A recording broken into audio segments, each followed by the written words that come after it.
तो कैसे हो मेरे चीतों गाइस। आज की इस वीडियो में आपको सीटेट पेपर 1 जो है ईवीएस की पीवाईक्यू कराने वाला हूँ। संपूर्ण व्याख्या होने वाली है और आज जो है हम पेडागोजी की जो है 15 बाय 15 क्वेश्चन लेंगे और ये हमारी पार्ट 14 नंबर की वीडियो है। इससे पहले 13 पार्ट की वीडियो मैंने ऑलरेडी बना रखी है। 200 से ज़्यादा क्वेश्चन मैंने आपको करा दिए हैं। यदि आप हमारी इस पूरी प्लेलिस्ट को देख लेते हो ना, 2-4 जो वीडियो और इसमें बनेंगी, उसके बाद जो है मतलब टोटल के करीब जो है 17, 18, 19, 20 के करीब वीडियो होंगी। अगर इन सभी वीडियोस को अगर आप देख लेते हो तो आपको कहीं भी जाने की जरूरत नहीं है। ईवीएस सेक्शन के लिए आपका जो है ईवीएस पूरा कंप्लीट कवर हो जाएगा, क्योंकि मैं कंटेंट के साथ में पीवाईक्यू भी आपको जो है साथ में करवाता हूँ। तो चलिए वीडियो को शुरू कर लेते हुए बिना किसी देरी के।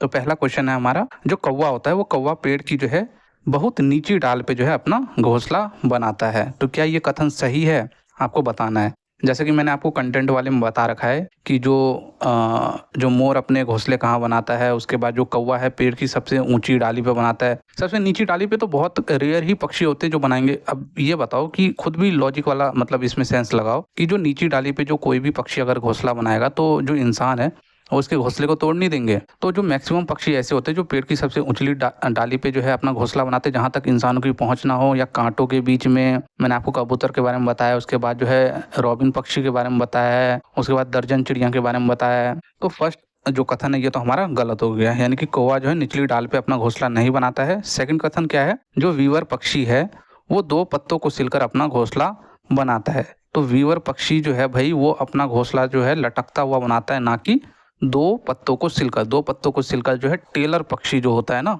जो दर्जन चिड़िया होती है, वो अपना जो है घोंसला बनाती है। तो ये कथन भी बिल्कुल गलत है। तो इसका जो करेक्ट आंसर है वो हमारा है थर्ड ऑप्शन, ए और बी दोनों गलत है। ठीक है, चलो भाई।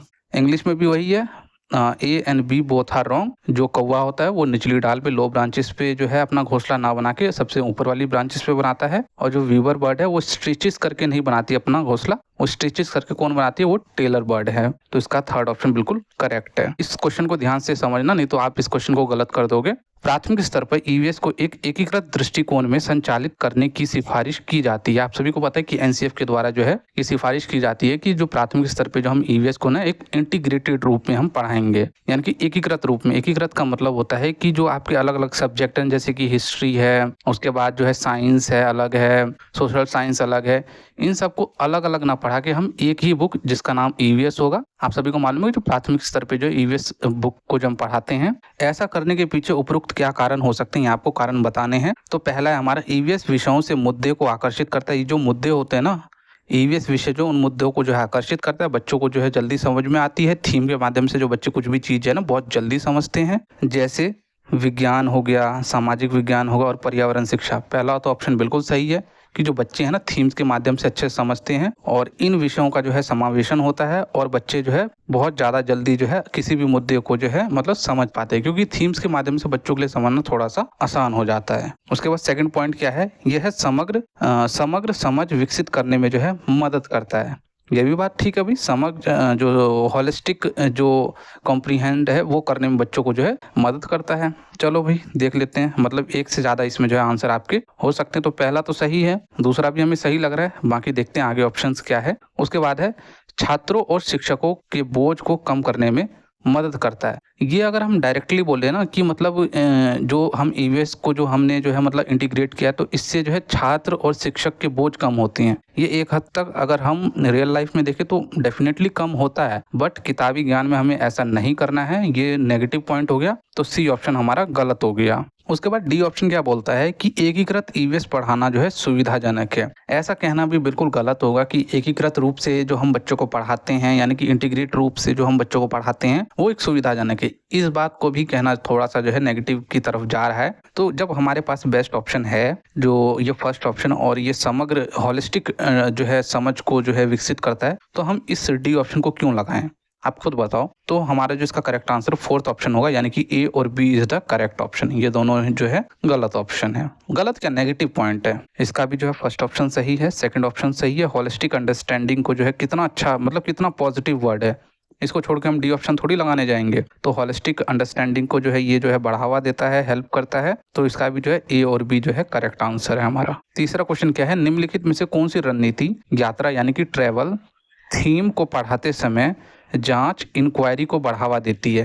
क्वेश्चन में कहा गया है कि कौन सी ऐसी रणनीति है जो यात्रा जो हमारा आप सभी को मालूम है हमारे 6 थीम है, 6 थीम में एक थीम है हमारा यात्रा, जिसको हम ट्रैवल इंग्लिश में बोलते हैं, को पढ़ाते समय इंक्वायरी को जो है बढ़ावा देता है, तो वो आपको बताना है। तीसरे का आंसर इसमें है, फर्स्ट ऑप्शन है आसपास के क्षेत्रों में रुचि और विभिन्न स्थानों के चित्र दिखाना। चित्र दिखाने की क्या बात है, चित्र दिखाना तो भाई उसको जो है चित्र दिखा के आप उसको आसपास के क्षेत्रों में रुचि या स्थानों के बारे में, विभिन्न स्थानों के बारे में आप उसको जो है ज्ञात करा सकते हो कोई चीज़ें चित्र दिखा के। तो उतना अच्छा जो है ये पॉइंट नहीं होगा कि चित्र दिखा के हम बच्चों को जो है आसपास के क्षेत्रों में हम रुचि उत्पन्न कर सकते हैं, तो ऐसा नहीं है। छात्रों से परिवहन के विभिन्न संसाधनों के चित्र एकत्रित करने के लिए कहना। चित्र की बात तो भाई जहाँ आए उसको कट ही कर दो। चित्र एक मतलब बहुत अच्छा जो है मतलब नहीं होता है, क्योंकि हम किसी भी चीज़ को अगर ईवीएस थीम में बात करें ना, ईवीएस के थीम में, तो हम बच्चों को जितना ज़्यादा फील्ड ट्रिप करा सके, रोल प्ले करा सके, भ्रमण करा सके,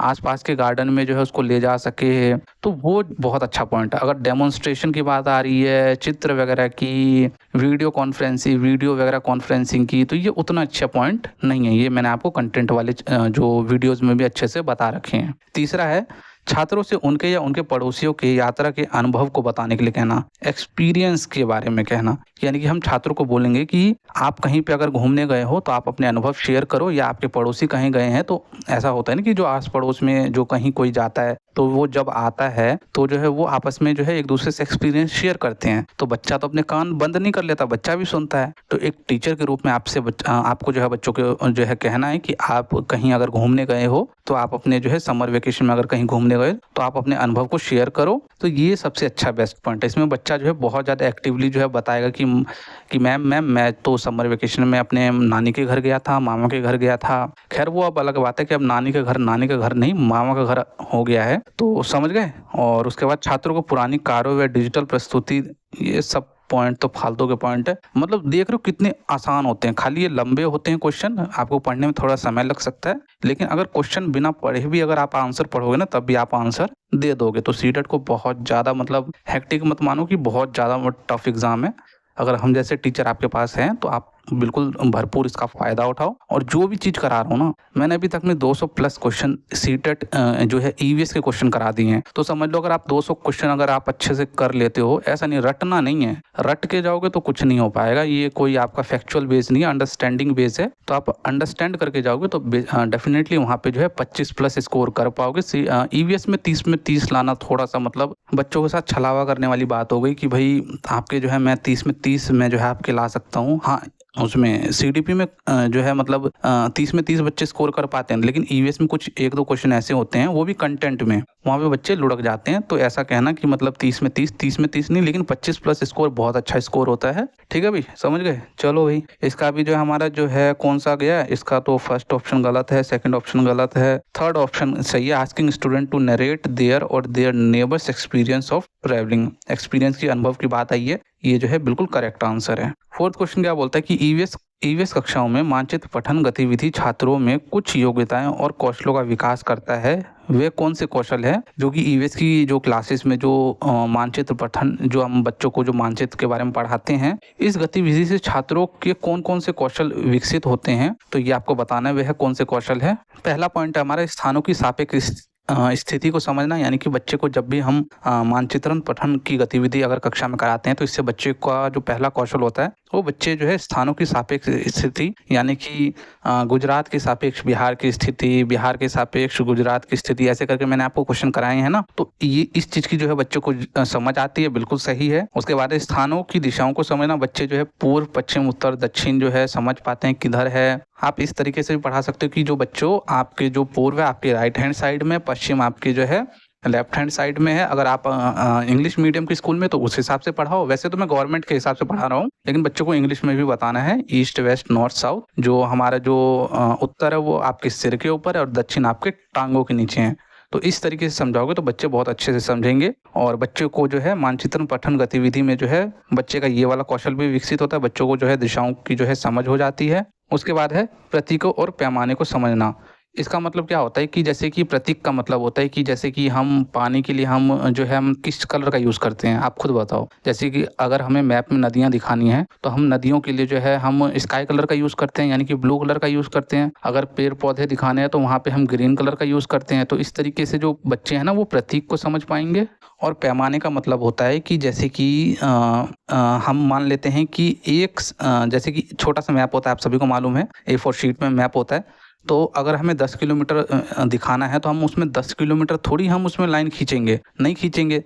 तो हम कुछ जो है हम मान लेंगे कि 10 किलोमीटर जो है 1 सेंटीमीटर वहाँ पे मेंशन करेंगे, यानी कि 10 किलोमीटर 1 सेंटीमीटर के बराबर है। तो वो जो है बच्चे पैमाने को समझने लगते हैं। तो ये भी सही है, ये भी सही है और ये भी सही है, यानी कि तीनों ऑप्शन सही है, यानी कि एक से ज़्यादा इसमें हमारे आंसर होने वाले हैं। फोर्थ ऑप्शन क्या है कि पैमाने के नक्शे के अनुसार सटीक रूप से आरेखन करना। भाई कोई भी चीज़ हमें सटीक रूप से बच्चों को नहीं करानी है और ना ही बच्चे जो है सटीक रूप से जो है कोई भी चीज़ सीख सकते हैं, क्योंकि बच्चे जो है एक इंसान है और इंसानों से गलती होती है, कोई मशीन नहीं है। ठीक है, तो हमें सटीक रूप से जो है नहीं कुछ भी ऐसा जो है नहीं बच्चे में जो ऐसा कोई कौशल विकसित होता है। तो हमारा जो है सेकंड ऑप्शन इसका सही है, ABC is the correct option. Fourth option हमारा बिल्कुल गलत है। समझ गए, इसका फर्स्ट ऑप्शन सही है, सेकंड ऑप्शन सही है, थर्ड ऑप्शन सही है, ये गलत है। तो इसका ABC is the correct answer. Fifth question क्या है कि निम्नलिखित में से कौन प्राथमिक स्तर पर EVS पढ़ाने में अनुभवात्मक रणनीति यानी कि एक्सपीरियंशियल जो आपकी रणनीति होती है, स्ट्रेटजीज होती हैं, को सबसे अच्छा जो है दर्शाता है। तो देख लो भाई, पहला है चर्चा यानी कि डिस्कशन करके, प्रदर्शन यानी कि डेमोन्स्ट्रेशन करके, क्षेत्र भ्रमण यानी कि फील्ड ट्रिप करके, और कला एकीकृत शिक्षा यानी कि जो आपका जो आर्ट एजुकेशन है उसको जो है एक इंटीग्रेटेड रूप से बच्चों को जो है सिखाकर। आप खुद बताओ, इसमें भी एक से ज़्यादा आंसर होंगे कि बच्चों से जब आप चर्चा करोगे तो एक्टिवली बच्चे एंगेज होंगे, जो भी आप पूछोगे बच्चे जो है आपको आंसर देंगे। तो चर्चा तो अच्छा ऑप्शन है। प्रदर्शन, डेमोन्स्ट्रेशन, अभी मैंने पीछे ही आपको जस्ट बताया है कि डेमोन्स्ट्रेशन जो है ना मतलब उतना अच्छा नहीं। आप खुद बताओ कि जब आप छोटे छोटे बच्चे थे, जब आप 10वीं 9वीं में पढ़ते थे और मास्टर जी आपके बोलते थे कि चलो भाई आज जो है हम साइंस लैब में कुछ एक्सपेरिमेंट करते हैं, वो साइंस लैब तक तो ले चले जाते थे, वहाँ तक बहुत ज़्यादा हम एक्साइटेड होते कि आज हमें जो है कुछ नया देखने को मिलेगा। जैसे ही मास्टर जी ने कुछ लिटमस पेपर में कुछ इधर उधर तिगड़म बिगड़म लगाना चालू किया, पहली बात तो उनको खुद के कंसेप्ट नहीं मालूम, तो वो इधर उधर तिगड़म लगा रहे थे। क्या वो आपको उस टाइम मतलब समझ आता था कुछ कि मास्टर जी क्या कर रहे हैं? वो इस पे इनफैक्ट वो बोलते भी नहीं थे कि हम क्या कर रहे नहीं कर रहे, बस देखते जाओ, जो मैं कर रहा हूँ देखते जाओ। तो जो डेमोन्स्ट्रेशन होता है ना, डेमोन्स्ट्रेशन में बच्चा जो है ना मतलब उतने अच्छे से नहीं सीख पाता है। ठीक है, तो सेकंड ऑप्शन तो हमारा गलत हो गया। क्षेत्र भ्रमण में अच्छे से सीखेगा और इंटीग्रेट करके जो है हम कला को जो हम अच्छे से सिखा सकते हैं। कला क्या है कि कला जो मतलब कि जो आपका आर्ट एजुकेशन होता है, जो ड्राइंग वगैरह होती है, तो इन सब चीज़ों को ना हम शिक्षा में एकीकृत रूप से, पर्यावरण अध्ययन में एकीकृत रूप से हम बच्चों को अच्छे से सिखा सकते हैं। तो हमारा इसका जो करेक्ट आंसर है ACD, यानी कि A सही है, C सही है और D हमारा सही है। और प्रदर्शन तो मैंने आपको बता ही दिया। डेमोन्स्ट्रेशन में बच्चे उतने ज़्यादा मतलब इसमें बच्चे को एक सही से क्रम में ज्ञान नहीं मिलता है। टीचर कुछ कुछ कर रहा है अपना, बस अपने मस्त कर रहा है, बच्चे को कुछ पता ही नहीं है। बच्चे अपना पीछे चिड़िया उड़ी, गाय उड़ा, कोई मतलब कोई अपने बोलता है कि आज तो मैं ये वाले हेयरिंग लाई हूँ, आज तो मैं ये, कोई बोलता है कि ओए तू आज क्या लंच में लाया है। तो ये उनका एक्सपेरिमेंट चल रहा था, मास्टर उधर कुछ अपना ही लगा रहता है। समझ गए? चलो भाई, ये इसका आंसर है हमारा। कौन सा आंसर है हमारा? A, C और D हमारा जो है बिल्कुल करेक्ट आंसर है। इसका हमारा डिस्कशन सही है, फील्ड ट्रिप सही है और आर्ट इंटीग्रेटेड लर्निंग बिल्कुल करेक्ट है। ACD is the correct answer. उसके बाद छठा क्वेश्चन है, EVS में पर्यावरण अर्थात यानी कि जो पर्यावरण है वो क्या है, अर्थात क्या है बताओ। EVS में मानव निर्मित पर्यावरण है, प्राकृतिक पर्यावरण है, सामाजिक पर्यावरण है या सांस्कृतिक पर्यावरण है। तो भाई EVS में जो पर्यावरण है ना वो मानव निर्मित पर्यावरण भी है, यानी कि जो मैन मेड जो पर्यावरण होते हैं, जो इंसानों के द्वारा जो कुछ जैसे कि डैम्स वगैरह हो गए, ये तो नेचर ने नहीं बनाया, ये तो इंसानों ने बनाया। वही प्राकृतिक पर्यावरण जैसे पेड़ पौधे पक्षी, ये सब भी पर्यावरण है। सामाजिक पर्यावरण जो हमारी सोसाइटी है, ये भी तो एक पर्यावरण का ही हिस्सा है ना। सांस्कृतिक जो आपकी संस्कृति होते हैं, जो आपके रीति रिवाज होते हैं, ये सब भी तो एक पर्यावरण का ही पार्ट है। तो मतलब सारे ही इसके करेक्ट आंसर है। ABCD is the correct answer. Man-made environment is a means of environment in EVS, social environment, nature environment, culture environment, all options are correct। तो इसका जो है ABCD is the correct option। सातवां question क्या है, इसमें दो कथन दे रखे हैं, चलो भी देख लेते हैं। EVS पाठ्यचर्या सिखाने के सामाजिक रचनावादी परिप्रेक्ष्य में तैयार किया गया है यानी कि जो ईवीएस जो हम ईवीएस एक ऐसा करिकुलम, इस तरीके से करिकुलम बनाया गया है जिससे जो बच्चा है सामाजिक रचनावादी परिप्रेक्ष्य यानी कि सोशली जो कंस्ट्रक्टिविस्ट जो हमारा जो एनवायरनमेंट है उसमें जो है बच्चा सीख सके, इस तरीके से जो है ईवीएस के करिकुलम को तैयार किया गया। यानी कि बच्चा जो है समाज में रहते हुए जो है ईवीएस को सीख सके, इस तरीके से इसको तैयार किया गया। क्या ये ऑप्शन बिल्कुल सही है बताओ? तो बिल्कुल भाई, ये तो हमारा बिल्कुल सही है कि बच्चे को जो है हम समाज, जैसे कि हमारे जो वाइगोस्की साहब है वो भी बोलते हैं कि बच्चे को कुछ भी सिखाना है तो उसको समाज से लिंक करके सिखाओ। बच्चा जो है समाज से जितना बेहतर तरीके से सीख सकता है उतना बेहतर तरीके से और कहीं नहीं सीख सकता है। और हमारा जो ईवीएस का करिकुलम है ना, ईवीएस का जो पाठ्यचर्या है वो इसी पे आधारित है। तो फर्स्ट ऑप्शन तो बिल्कुल करेक्ट है। सेकंड ऑप्शन क्या है? बच्चों के गहन अध्ययन के साथ बच्चों के सीखने के बारे में पियाजे के विचार सामाजिक रचनावादी परिप्रेक्ष्य का प्रतिनिधित्व करते हैं। मैंने अभी आपको क्या बताया कि वाइगोस्की ने इस चीज का बोला है, पियाजे ने नहीं बोला है भाई। पियाजे ने तो संज्ञानात्मक विकास का सिद्धांत दिया है, संज्ञानात्मक विकास का सिद्धांत, और ये सामाजिक रचनावादी परिप्रेक्ष्य का जो सिद्धांत है वो वाइगोस्की साहब ने दिया है कि बच्चे को जो है समाज से लिंक करके कोई भी चीज सिखाओगे तो बच्चा जल्दी सीखेगा। तो ये वाला हमारा गलत हो गया। अब पियाजे की थ्योरी और वाइगोस्की की थ्योरी, कोलबर्ग की थ्योरी, ब्रूनर की थ्योरी, इन सब की थ्योरी मैंने आपको ऑलरेडी सीटेट सीडीपी की क्लास में करा रखे हैं। इस वीडियो के डिस्क्रिप्शन बॉक्स में लिंक दे दूंगा, उनकी प्लेलिस्ट दे दूंगा, आप वहां से जो है सारी क्लासेस अच्छे से कर लेना, ठीक है। तो इसका ए तो सही है परंतु बी हमारा गलत है, यही इसका जो है करेक्ट आंसर है। इसका हमारा फर्स्ट सही है। पियाजे साहब इस चीज को नहीं बोलते, पियाजे साहब जो है सोशल कंस्ट्रक्टिविस्ट पर्सपेक्टिव को रिप्रेजेंट नहीं करते हैं। ये जो है ये हमारे कॉग्निटिव उस बोलते हैं कि संज्ञानात्मक विकास का सिद्धांत इन्होंने जो है दिया है, और ये जो सोशल कंस्ट्रक्टिविस्ट पर्सपेक्टिव का जो वर्णन करते हैं वो हमारे वाइगोस्की साहब है, समझ गए। तो ये हमारा गलत हो गया और ये सही है। इसका लास्ट स्टेटमेंट जो है बिल्कुल सही है। उसके बाद हमारा 8वां क्वेश्चन है, एनसीईआरटी की 5वीं कक्षा की पाठ्य पुस्तक में झारखंड में रहने वाली सूर्यमणि की एक वास्तविक कहानी है।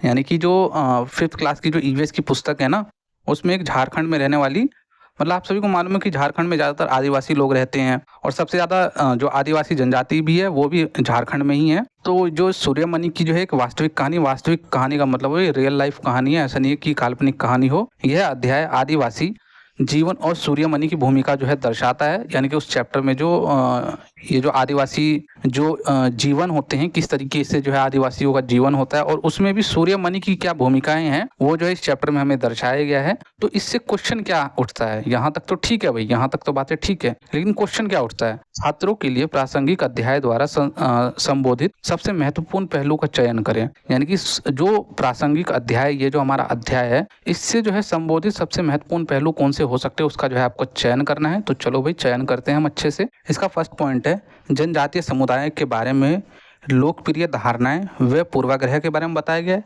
कि मतलब वो किस तरीके से जो है, मतलब उनकी जो क्या धारणाएं हैं, उनके क्या पूर्वाग्रह है, यानी कि कौन से वो स्टीरियोटाइप, ये सारी चीज़ों के बारे में, मतलब उनके प्रति स्टीरियोटाइप के बारे में। तो भाई ऐसा कुछ नहीं बताया गया, फर्स्ट ऑप्शन गलत हो गया हमारा। उसके बाद सेकंड ऑप्शन है वनवासी, जो वनवासी है यानी कि इसको समुदाय भी बोल सकते हैं, और उनके पास रहने वाले जंगलों के बीच घनिष्ठ संबंध। यानी कि आप सभी को मालूम है जो जनजाति लोग होते हैं, जो आदिवासी लोग होते हैं, उनका संबंध किससे होता है? उनका संबंध सबसे ज्यादा जो है जंगलों से जुड़ाव होता है, क्योंकि वो जंगलों से ही जो है, जैसे लकड़ी हो गया, उसके बाद खाने के लिए फल वगैरह प्राप्त करते हैं। अगर मीट मच्छी खा रहे हैं तो वो भी जो है मीट वगैरह भी जो है जंगलों से ही प्राप्त करते हैं। तो उनका जो है संबंध के बारे में दर्शाया गया है, किस तरीके से जो है उनका संबंध जंगलों से है। तो ये तो करेक्ट है हमारा। उसके बाद है लड़कियों की शिक्षा कैसे उनके जीवन को बदल देती है।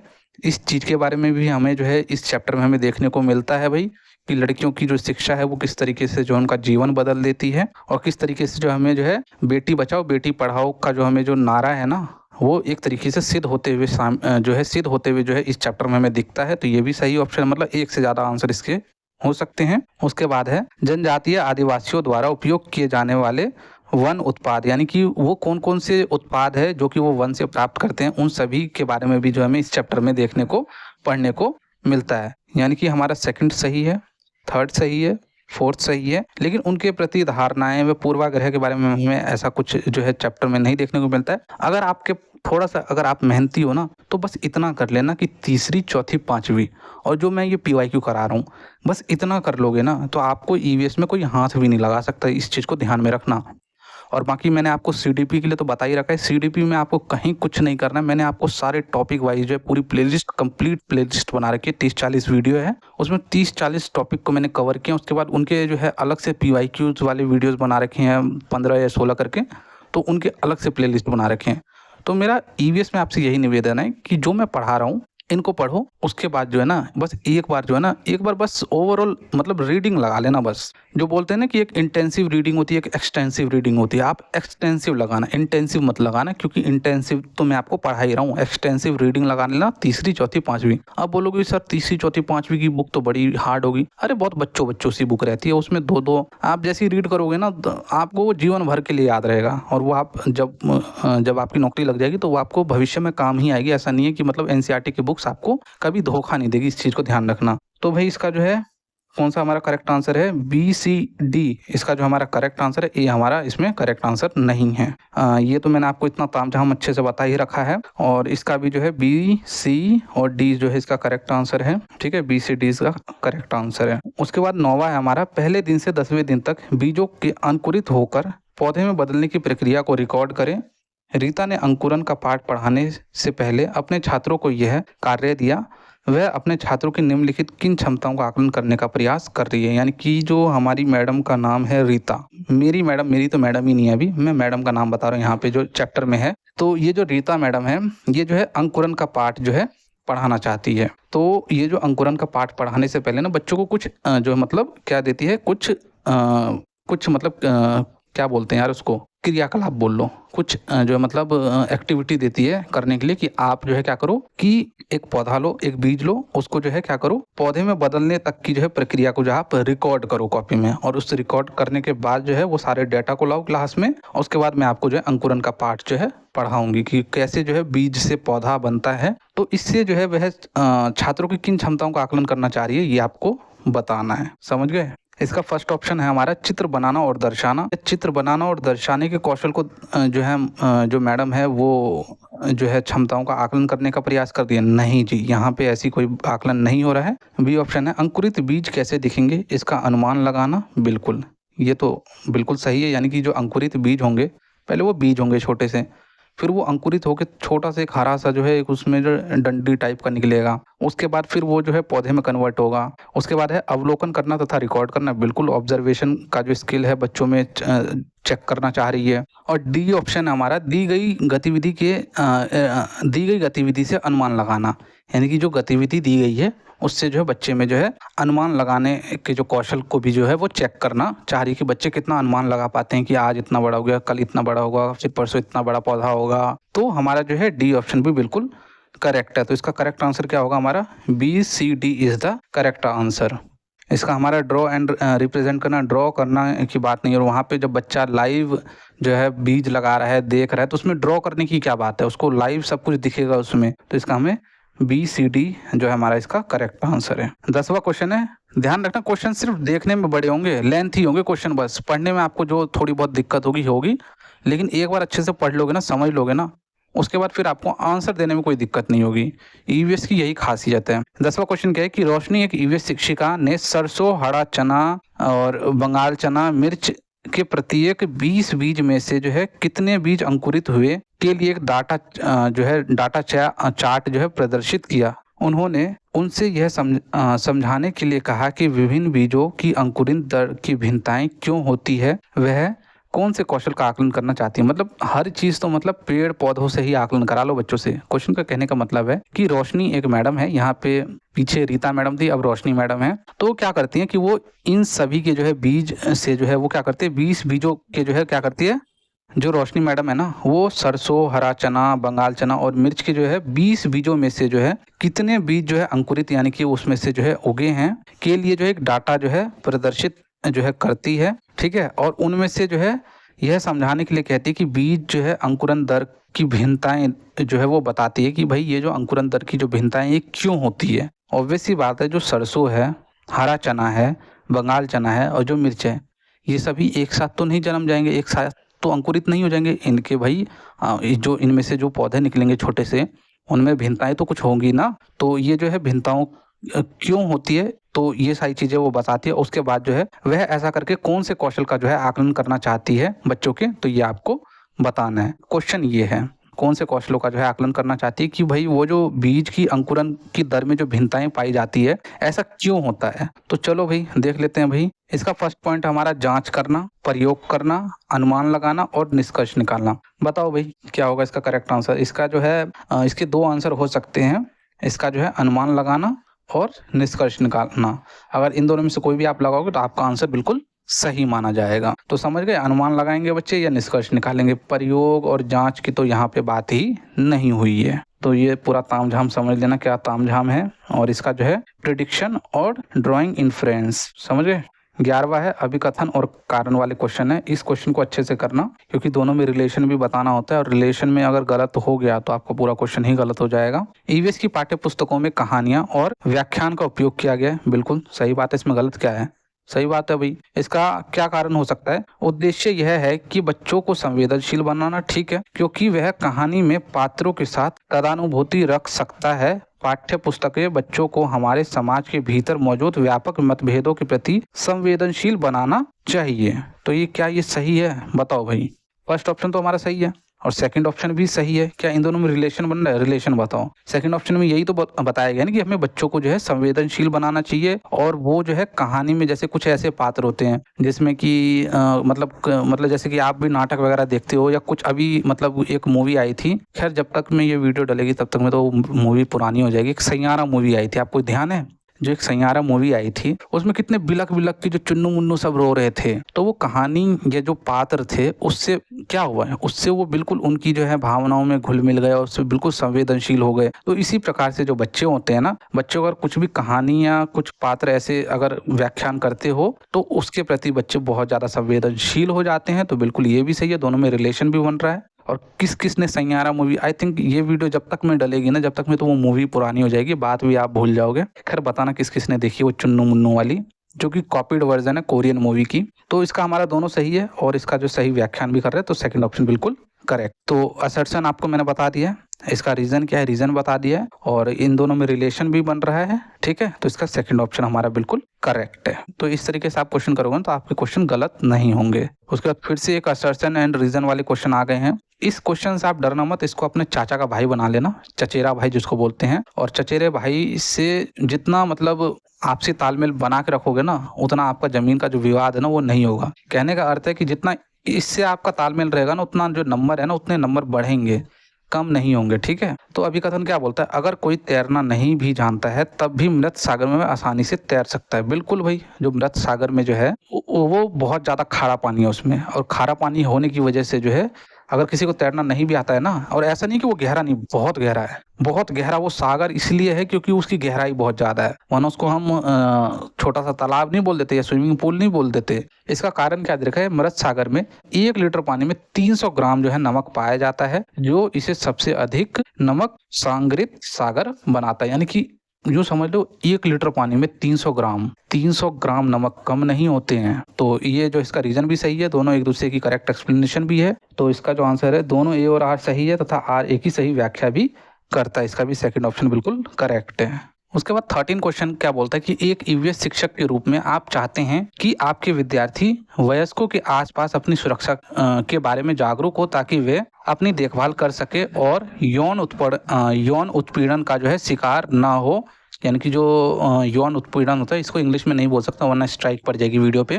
तो जो हैरेसमेंट होते हैं जो गर्ल्स के साथ में, इनफैक्ट बॉयज़ के साथ में भी हैरेसमेंट जो होते हैं, उसको भी हम यौन उत्पीड़न ही बोलेंगे। तो आपको कौन सा कदम जो है सबसे उपयुक्त लगता है। यानी कि आप एक ईवीएस के शिक्षक हो और आप बच्चों को जो है ना यौन उत्पीड़न के प्रति जो है जागरूक करना चाहते हो, और उसको जो है इन चीज़ों से बचने के लिए क्या चीज़ें बताओगे उनको, कि ताकि जो है वो अपने जो है जीवन में जो है बिल्कुल इन चीज़ों का जो है यूज़ कर पाएँ। छात्राओं के लिए आत्मरक्षा कार्यशाला आयोजित करना। आप एक प्राइमरी के टीचर हो, क्या प्राइमरी के जो बच्चे होते हैं, जो 1 to 5 के जो बच्चे होते हैं, क्या वो इतने सक्षम है कि जो बड़े लोगों से, क्योंकि ये सब काम कोई छोटा थोड़ी करेगा, बड़े लोग ही करेंगे, जो एडल्ट लोग होते हैं वही करेंगे ये सब काम, जो हैरेसमेंट का काम होता है, क्या उनसे वो लड़ पाएंगे, नहीं लड़ पाएंगे। तो ये ऑप्शन तो गलत हो गया। उन्हें पॉस्को एक्ट 2012 के बारे में बताना। क्या हम छोटे बच्चों को ये बताएंगे कि भाई यहाँ पे तो बात हो रही है प्रिवेंशन की, तो हम उसको किस तरीके से हम बच्चों को जो हम रोक सकते हैं। पॉस्को एक्ट तो होने के बाद ये सारी चीज़ें लगती है। ये तो सज़ा देने के लिए जो है पॉस्को एक्ट जो है बनाया गया है कि यदि किसी भी बच्चे के साथ में या किसी भी बच्चे के साथ में इस तरीके का कोई भी गलत कार्य होता है तो उसके लिए जो है पॉस्को एक्ट 2000 बनाया गया है और उसके तहत जो है इसमें जल्दी सुनवाई भी बहुत जल्दी होती है, बहुत जल्दी इसके जो है केसेस सॉल्व किए जाते हैं। तो भाई हम पॉस्को एक्ट के बारे में भी नहीं बताएंगे क्योंकि बच्चे बहुत छोटे छोटे हैं, उनको क्या एक्ट वैक्ट क्या मालूम होगा। उसके बाद थर्ड पॉइंट क्या है, उन्हें अजनबियों से दूर रहना सिखाएंगे। आप खुद बताओ कि अजनबी से दूर रहने का कोई मतलब क्या ये चीज़ें रुक जाएंगी? जो यौन अपराध वगैरह हो रहे हैं तो क्या ये चीज़ें रुक जाएंगी? और बच्चे को कितना अजनबी से दूर रखोगे? बच्चे क्या आप खुद भी जो है मतलब जो मतलब आप सभी हो, क्या अजनबी से आप बात नहीं करते हो? तो ये चीज़ का ये सॉल्यूशन तो नहीं है कि भाई अगर हमें जो है यौन उत्पीड़न इन सभी चीज़ों को रोकना है तो हमें अजनबी से बात ही नहीं करना है या किसी अननोन से बात ही नहीं करना है। तो ये तो नहीं हो सकता, नहीं ये चीज़ें पॉसिबल नहीं है। भाई हमें जो है एक ह्यूमन के नाते हमें हर किसी की ज़रूरत होती है, चाहे वो लड़का हो या लड़की हो, हर स्टेज पे हर किसी की ज़रूरत होती है। तो हम अगर ऐसा बच्चों को सिखाएंगे कि भाई आपको जो है अजनबियों से दूर रहना है तो वो तो फिर बिल्कुल कटे रहेंगे, चुपचाप रहेंगे। तो ये सारी चीज़ें हमें बच्चों में नहीं बिल्ड करनी है, ना ही हमें बच्चों को ये सारी चीज़ें बतानी है। तो ये भी कट हो गया। उसके बाद फोर्थ है गुड टच और बैड टच के बारे में हमें जो है वर्कशॉप आयोजित करना है। एक तरीके से वर्कशॉप आयोजित कर लो या रोल प्ले आयोजित कर लो जिसमें हम बच्चों को जो बताएंगे कि अगर आपके चाचा आप अगर जो है आपके चेस्ट पे हाथ लगा रहे हैं तो आप तुरंत अपने मम्मी को बताओ। अगर आपके जो है कोई मेल टीचर है, कई बार होते नहीं कि बच्चे पढ़ने जाते हैं और वहाँ पे कोई मेल टीचर है, अगर वो आपके जो है शोल्डर पे टच कर रहे हैं या मतलब कि जो आपके जो है मतलब नीचे बैक साइड मतलब जो टांगों के पास अगर कोई टच कर रहा है तो मतलब उनको टच कर करके बताओ कि अगर ऐसे टच कर रहे हैं तो आप हमें तुरंत जो है बताओ, फिर जो है हम उस पर एक्शन लेंगे। इस तरीके से बच्चों को आपको ट्रेन करना है, ना कि ऊपर की सारी चीज़ें। आत्मरक्षा बच्चा वैसे ही नहीं कर पाएगा, पॉस्को एक्ट उसको समझ में ही नहीं आएगा। अजनबी से हमें दूर करना नहीं है क्योंकि हर किसी की ज़रूरत होती है। तो हम गुड टच और बैड टच के बारे में बच्चों को बताएंगे। इसका फोर्थ ऑप्शन बिल्कुल करेक्ट है। तो ये समझ गए भाई क्या करना है हमें। और इसका जो है hold workshop about good touch and bad touch. और अगर आपके छोटे छोटे प्यारे प्यारे बच्चे हैं तो उनको भी जो है ना मतलब उनको जो है टच कर करके बताओ। ऐसे नहीं कि सिर्फ अगर आपको चेस्ट पे, तो बच्चे समझेंगे ही नहीं चेस्ट होता क्या है। तो उनको जो है मतलब टच कर करके बताओ। जो फीमेल होते हैं उनको जो है मतलब जो आपकी बच्चियां हैं उनको बताओ। या अगर कोई बच्चा भी है तो उनको भी बताओ कि कोई आपके जो है अगर प्राइवेट पार्ट पे अगर कोई टच कर रहा है तो आप हमें जो है आके बताना। कोई मैडम अगर आपके प्राइवेट पार्ट पे टच कर रही है तब हमें बताना। तो ये दोनों के केस में है, ऐसा नहीं कि जो है सिर्फ जो है बच्चियों के लिए, बच्चों के लिए भी है। ठीक है, चलो भाई 14 नंबर का क्वेश्चन क्या है। समर अपने छात्रों से अपने परिवार के सदस्यों से सलाह लेने के लिए कहता है कि वे अलग अलग तरीके से पकाए गए अलग अलग खाद्य पदार्थ के नाम का पता लगाएं, जैसे कि भाप देना, भूनना, उबालना, तलना। आप सभी को मालूम है कि इन तरीके से जो हम खाना बनाते हैं। सबसे उपयुक्त कारण क्या है? ऐसा करने के पीछे समर क्या चाहता है, क्या देखना चाहता है अपने छात्रों में? तो चलो भाई देख लेते क्या देखना चाहता है। गृह कार्य को प्रोत्साहित करना। तो क्या ये जो गृह कार्य है इस चीज को प्रोत्साहित करना? तो ऐसा तो कुछ है नहीं। प्रयोग को प्रोत्साहित करना, यहाँ पे बच्चा क्या प्रयोग कर रहा है? कुछ प्रयोग तो नहीं कर रहा है ना। यहाँ पे क्या बताया गया कि परिवार के सदस्यों के सलाह लेने के लिए कहता है कि वे अलग अलग तरीके से जो भोजन पकाते हैं उनके बारे में पता लगाएं और उनके नामों का पता लगाएं। तो यहाँ पे तो कुछ प्रयोग तो हो ही नहीं रहा भाई, प्रयोग का तो कुछ है ही नहीं। तो दोनों ऑप्शन कट हो गए। सामाजिक अंतःक्रिया में सुधार करना, ये ऑप्शन सबसे बेस्ट है। कैसे बेस्ट है कि आप सभी को मालूम है आज के टाइम में, आज के जो मोबाइल के ज़माने में जो है बच्चे जो है स्कूल से घर आते हैं और अपना फ़ोन लेके, उनके पास उनके मॉम डैड का फ़ोन रहता है और उस फ़ोन में एनी टाइम गेम में लगे रहते हैं। बच्चों को कोई मतलब ही नहीं अपने पेरेंट्स से। और जब ट्यूशन जाने का टाइम होता है वो ट्यूशन चले जाते हैं, फिर वहाँ से आता है अगेन वही फ़ोन में स्क्रॉलिंग करना चालू कर देते हैं। मतलब वो अपनी फैमिली, क्योंकि फैमिली भी तो समाज का ही पार्ट है ना, तो फैमिली से बिल्कुल कट गए हैं। तो इससे क्या होगा, इस एक्टिविटी से कि बच्चा जो है सामाजिक अंतःक्रिया में जो है बच्चे का सुधार होगा। वो अपनी मम्मी के पास जाएगा, पूछेगा मम्मी आज आप क्या बना रहे हो? तो उसकी मम्मी बताएगी बेटा आज मैं आपके लिए चावल बना रही हूँ। चावल किसके कैसे बना रहे हो? तो हम चावल को हम उबाल के बना रहे हैं। तो इस तरीके से वो सारी चीज़ें उसको जो है एंगेजिंग लगेगी और वो काफ़ी ज़्यादा जो है उसका जो है सामाजिक अंतःक्रिया में सुधार होगा। समझ गए? तो थर्ड ऑप्शन इसका करेक्ट है। तो देख लो भाई ये तरीके होते हैं कुकिंग के। स्टीमिंग हो गया, रोस्टिंग हो गया, बॉइलिंग हो गया, फ्राइंग हो गया, कुकिंग के तरीके हैं। और हमें जो है बच्चों को जो है इम्प्रूव सोशल इंटरेक्शन, हमें सोशल इंटरेक्शन बच्चों को जो हमें इम्प्रूव करना है। और फोर्थ ऑप्शन भी आप कहोगे तो सर जी गुरुजी फोर्थ ऑप्शन भी तो सही है, provide opportunity for children to work in group. तो भाई एक चीज बताओ, क्या बच्चा खाना बनाएगा क्या? नहीं ना, सोशल इंटरेक्शन इंप्रूव करने के लिए हम ऐसा करेंगे। उसके बाद इस वीडियो का हमारा 15 नंबर का क्वेश्चन और लास्ट क्वेश्चन है, छात्रों में ईवीएस में प्रक्रिया कौशल का आकलन करने के लिए। आप सभी को पता है कि दो प्रकार के कौशल होते हैं, एक होता है हमारा प्रक्रिया कौशल, एक होता है उत्पाद कौशल। दोनों को मैंने अच्छे से डिटेल में कंटेंट वाली क्लासेस में करा रखे हैं, तो वहां से आप जरूर देखना। तो करने के लिए सबसे उपयुक्त उपकरणों की अधिकतम संख्या का चयन करें। तो इसमें एक से ज्यादा आंसर आपको बताने हैं जो सबसे उपयुक्त है। शिक्षक डायरी, तो ये तो कोई वो नहीं है भाई। परियोजना प्रोजेक्ट वर्क हम बच्चों को दे सकते हैं बिल्कुल। चित्र बनाने को बच्चों को कह सकते हैं और चित्र पठन के लिए भी हम बच्चों को कह सकते हैं। तो हर जगह आप चित्र को देख के कट मत कर देना, क्वेश्चन का सेंस समझना, देन उसके बाद आपको आंसर देना है। ठीक है भाई, बी, सी और डी हमारा जो बिल्कुल करेक्ट आंसर है। तो इसका जो हमारा BCD is the correct answer, third option बिल्कुल हमारा करेक्ट है। और इसका हमारा प्रोजेक्ट वर्क, ड्राइंग और पिक्चर्स रीडिंग, क्योंकि पिक्चर्स रीडिंग भी एक स्किल है। तो BCD is the correct option. तो आज की वीडियो के लिए इतना ही।